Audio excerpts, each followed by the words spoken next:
Andrew McCART, IFL TV in association with MTK Global. I'm here in Edinburgh, Lock-In Boxing Gym where it all started for one and only Josh Taylor. First of all, before we talk anything, mate, Happy New Year. Aye, cheers man, fine for the year, yeah. The good man. Well, let's just dive straight at the deep end, let's get to the nitty gritty. Yesterday, huge news for yourself, as well as probably Scottish boxing as well, that you've signed a promotional deal with Top Rank and Bob Arum, probably one of the biggest, if not the biggest promoter in the world. Then an advisory deal with probably the biggest, is the biggest management company in the world of boxing, MTK. I mean, how are you feeling at this moment in time? I'm pretty excited, you know. I'm pretty excited to what the future holds, you know what I mean. Like you said, the biggest banner basically in Scotland is Top Rank and ESPN, so all the big name fighters are sort of, well, most of them, and especially my weight and round about my weight, are under Top Rank, so it's easier for me for their fights to be made without any of the boxing politics getting in the way, any of that. So these fights with, like say, Ramirez and Crawford, if I move up and things like that, that's easy to make. So it's brilliant. I can't wait to see what the future holds. Can't wait to get going. I've got to ask, obviously, with Top Rank as well, you mentioned the ESPN over in the States as well. I mean, just as well, same with MTK, you've got like Tyson Fury message you, Carl Frampton's done his little bit. I mean, how does it feel to be part of that family now, the MTK family, and have all these sort of like teammates now messaging you? Because everyone says it's like a family MTK. I know, it's good seeing the big man Fury saying, you know, all the best and blah blah blah is number one, but he's the king. I'm the daddy now. I'm the daddy. Josh, always remember, I'm the king of MTK. You're the big man. No, it was good. He sent us a couple of messages privately on Instagram as well. So it's good to get messages for people like that, you know, I look up to for years. So it's been great. So the response I got yesterday has been brilliant. So I'm chuffed to bits. You did mention that the biggest fights are underneath the Top Rank umbrella. I mean, the most obvious one we can talk about is the Ramirez fight. I mean, you've got 2 belts, you've got the Ring Magazine belt, he's got the other 2 belts, probably the belt that most fighters want is the WBC belt. He holds that. Is that fight going to happen this year in your eyes, do you think? I think it has to happen. I certainly want it to happen, 100% I want it to happen. So he's got the mandatory has to do in February against Postal. I've got a mandatory I have to do my BF belt. I think it's this guy from Thailand. I can't really pronounce his name. Something like that. So I've got a mandatory against him first. So I need to get that out of the way. He needs to get Postal out of the way. And even if Postal comes through that's the fight that I want, because he's going to then have the 2 other belts. So that fight has to happen at some point this year. That's my goal. That's what I want to do. That's my focus on this year, is want to become undisputed king. You know, so that's what I want to do. Be undisputed and be the first guy to do it since Ken Buchanan. So. We'll talk about Ken Buchanan, because look, this is. I'm just going to go up to there. If I can pan up that Ken Buchanan, that's him with the WBC belt up there. I mean, what does that mean to you? Does that mean more to you than maybe winning all these world titles? I just think it's, I don't know how much you idolise Ken Buchanan, so I just think it's amazing, like how similar our stories have been. Both the same sort of city, roundabout, the same area. You know, his ex-wife is from Preston Pans. I'm from Preston Pans. You know, one of my first coaches was one of Kenny's sons, Raymond. So it's mental how close we actually are connected. You know, so, and to be the first person that's so close to achieved what he's done, from the same city and the connection we've got, is just unbelievable. So that's the goal that I want to do. I want to emulate what he's done, and you know, and then bring all the belts back to him and say, look, I've done it just like you, champ. You know, so he always said to me when I turned pro as well that I'm going to be world champion and I'm going to do it. So it's good to have proved him right. So one more step, and I've done what he's done. So I'll be over the moon. I could then easily retire if I wanted to. You know, I've already achieved what I wanted to achieve in boxing, which has become world champion. But now I'm setting new goals to become undisputed world champion. I want to win that, then I've not really got anything else to prove. So I either move up to 147 and go and chase some titles there, and big fights there. So everything from now on in, whatever happens is a massive bonus for me. You know, I've achieved what I wanted to do, what I set out to do as a 14, 15-year-old kid, was become world champion.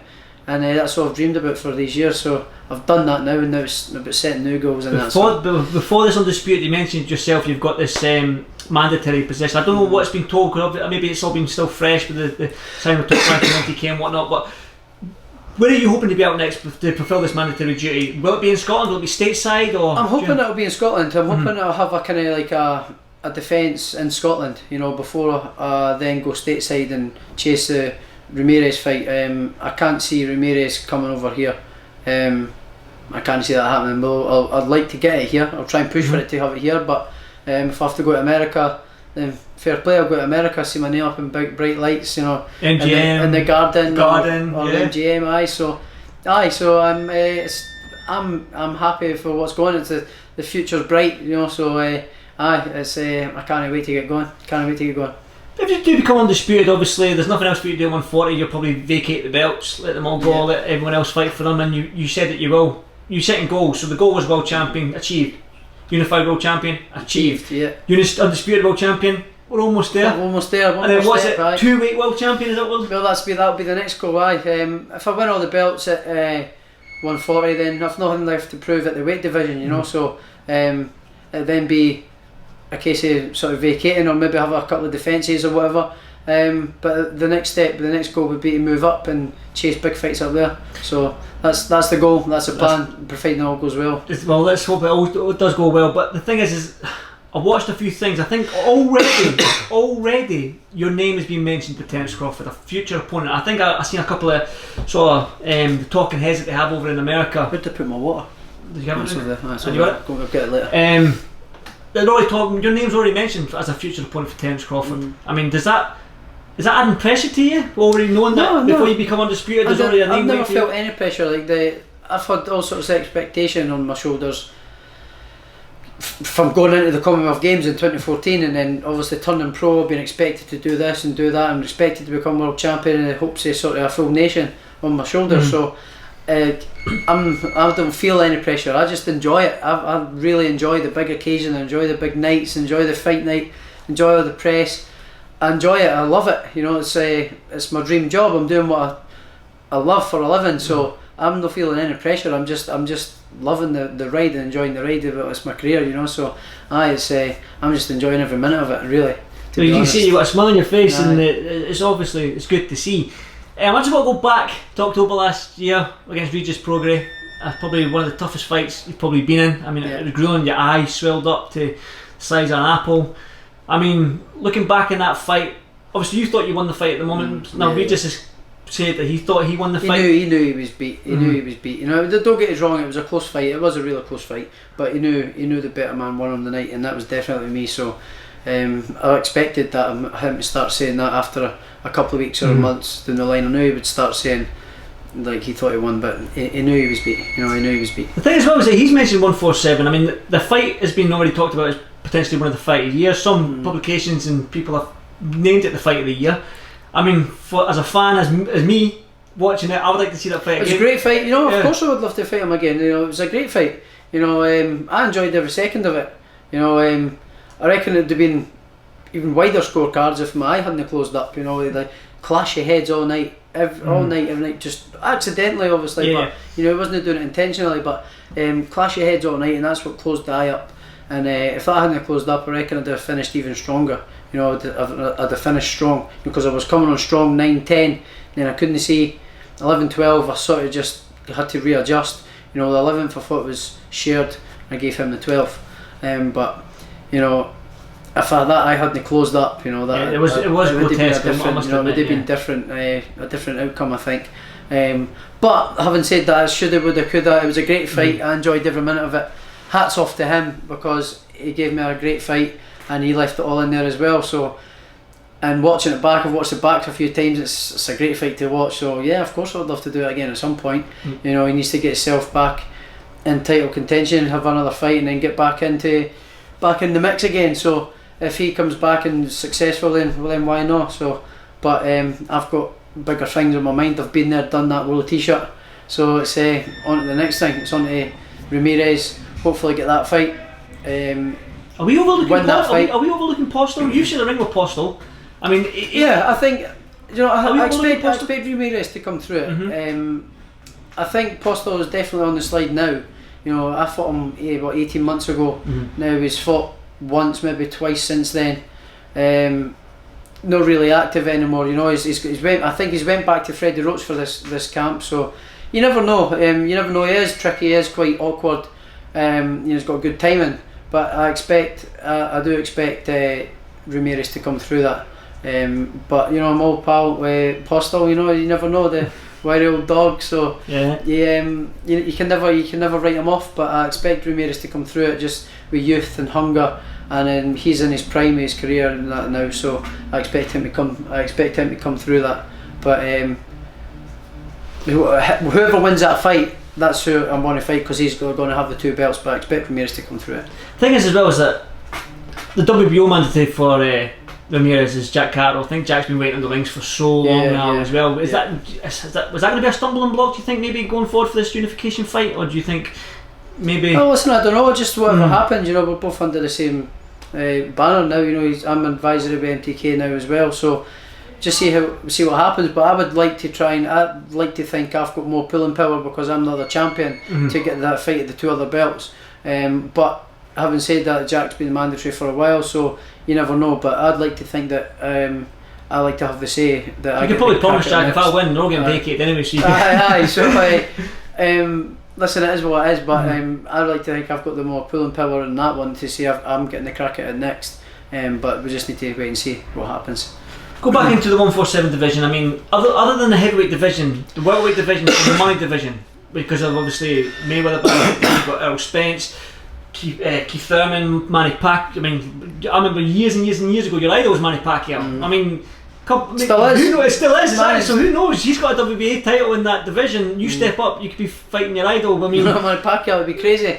Never in a million years did I ever think that could be a fight. Me fighting Manny Pacquiao. You know, that's my hero. That's my idol. That's who I used to try and train like and fight like. And, you know, just name my dog after him. My dog's called Manny. Yep. So it's that's amazing. You know, it's I'd love that. I'd love that to happen. But you know, you never know. You never know what can happen. You never know. Possibility. Yes, everything's possible. I actually remember you said it was a southpaw club. It's Manny Pacquiao was your idol going forward and stuff like that. And even when he was going to fight Mayweather, you picked Manny Pacquiao or something because you were you just like the guy so much. I mean, that's surreal, Josh, if you think about it as well. But again, the money division, is this what you're aiming for? The big fights, big money? Because if you don't mind me saying, you've just turned 29 last week. Now, aye. You're getting on last year, 20s. Last year, you're 20s. I mean, you're going to be in my decade. You're going to be 30 next year. Aye. I mean, do you feel like now is the time for you to start hitting this career hard? Aye, like this. I'm in that window in my career now where I need to maximise my earnings. You know, I need to maximise my potential earnings that I can do.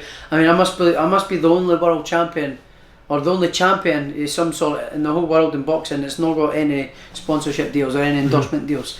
And I feel I need to capitalise on that. I'm in that window in my career now where I need to make the most of my potential earnings. So definitely I want to move up to 147 after I've done what I need to do this weight, go up to 147, have a couple of big fights, and retire. Well, I've still got my brains about me, and what brains I've got. Well, come on now. What brains I've got. So while I've still got my faculties about me, you know, and not want to keep fighting just for the love of it, and then have my health suffer. You know, so the old saying goes, health as well. So that's what I want to do. I want to earn a few quid. I don't want all the money in the world, but a few quid, you know, and make sure I'm looked after, my family's looked after, and I can live a good life after boxing. You know, invest it well. And that's it. That's a goal. That's a plan. Do you think, obviously, we're having MTK behind you now, that's a sort of a more achievable goal now? I mean, when you've seen what they've done with guys like Tyson Fury, Carl Frampton, Billy Joe Saunders as well. I mean, they're getting the big fights now. There's talk about Billy getting Canelo and stuff like that. Wilder rematch with Tyson Fury. I mean, the big fights are there for these fighters. So obviously, with MTK behind you now, do you think this is a high possibility that you can achieve these goals that you've set out? Of course, I always believe in myself. I believe in my ability. So. I believe that the massive fights can be made easily, especially with MTK and Top Rank at the back of me, 100%. So easy to make now as well. The fights in America, with being under Top Rank, these fights are easy to make. So the only negotiation is whether they're going to be here or over there. Where would you like to be? I mean, you've fought in UK. Obviously, I'd love to fight here. Yeah, I'd love to fight here. I'd love to bring that Ramirez fight here in the summer at Edinburgh Castle or in Easter Road. or one of the football stadiums in Edinburgh, you know. So it'd be amazing. Just I think the castle would be iconic. The lights of the castle in the background, the esplanade, the stands up. I put posters on Instagram about that as well. The castle. It would just look. It'd be a one-off, and Scotland's never seen anything like that. So I'd love to do that, but just need to see what happens, see what comes my way. Just see.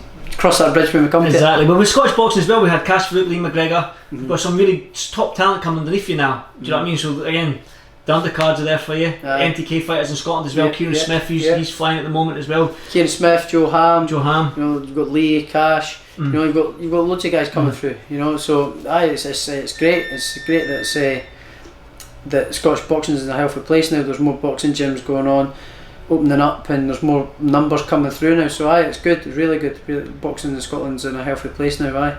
We spoke about the big man Tyson Fury. He's got a big fight next month out in Vegas. I mean, he's a fan of yours, he said that, and you're a fan of his, so how do you see the fight going by him and Wilder? I think very similar to the first one. I think Tyson outboxes him again.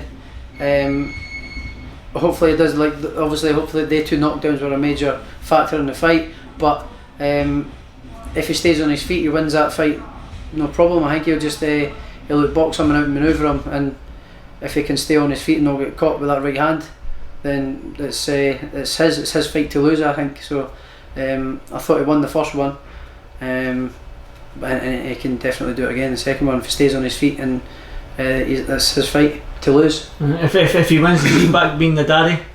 He's back being the daddy if he wins. Yeah, like I said, we've spoke about Ramirez. Like everything that's pointing right now is a bright 2020 for yourself under the obviously with MTK top rank. We've mentioned that before. Ramirez, undisputed fighting Crawford, blah blah blah. I mean, if I ask you now, just what are your hopes right now for this time next year? Where would you like to be? If I sat in this you sat in that seat, same jumper on, same referee jumper on, and what would you like to be? What would you like to? I'd be talking to you as undisputed world champion, or maybe even a 2-weight world champion. You know, that's short-term goals. I'm not looking past it. I want to get this past the mandatory defence, and then get that undisputed fight and win and beat whoever has got the belts and be undisputed champion. So this time next year, I'll be speaking to you as undisputed world champion, and then hopefully chasing fights at welterweight. So that's the goals. Definitely. Well, I've got to ask as well, Josh, because it's my job sort of thing, but there was a statement released yesterday on Twitter from Cycle Promotions, your old promotional company. They said basically they just relayed their disappointment on you leaving them and whatnot. I just want to get your sort of comments on that if you have any. Well, my comments are, you've seen it on Twitter, so I've put my statement up on Twitter as well. So that's really I want to say on that. I don't really want to start getting into verbal stuff and all that about it. I've said what I have to say about it, and that's it. You know, leave it in the hands of whoever has to deal with it. Hopefully, as I said, I've said it on Twitter. Hopefully, I can do it amicably, but just need to wait and see. But that's all I want to say about it. I've done my bit on Twitter, responded to their statement, and it's there for it's there for it to be seen what I've said, so it's there for it to be seen. So that's what I want to say on that, and just want to focus on moving on with my career and lose that belly, these fights. Losing a wee bit of this weight, this dad bod that I've got on at the minute. Too much pigs and blankets, and stuffing and turkey and bacon and everything. On the seafood diet for a couple of weeks. The seafood diet, see it and don't eat it. I mean, I don't think there's much else to talk about. I mean, obviously, great news for yourself and your career going forward. I mean, like I said, top rank, one of the biggest promotional companies Bob Arum bloody promoted Muhammad Ali. Do you know what I mean? And MTK, they're doing wonders for their fighters as well. You're underneath that banner as well. So, big 2020 ahead for you, Josh. You got any final comments you'd like to add? Or? No, that's it. Just stay tuned and hopefully get some fight news and exciting news for you all soon. So, cheers, troops. Well said, Josh. Cheers, mate. Cheers.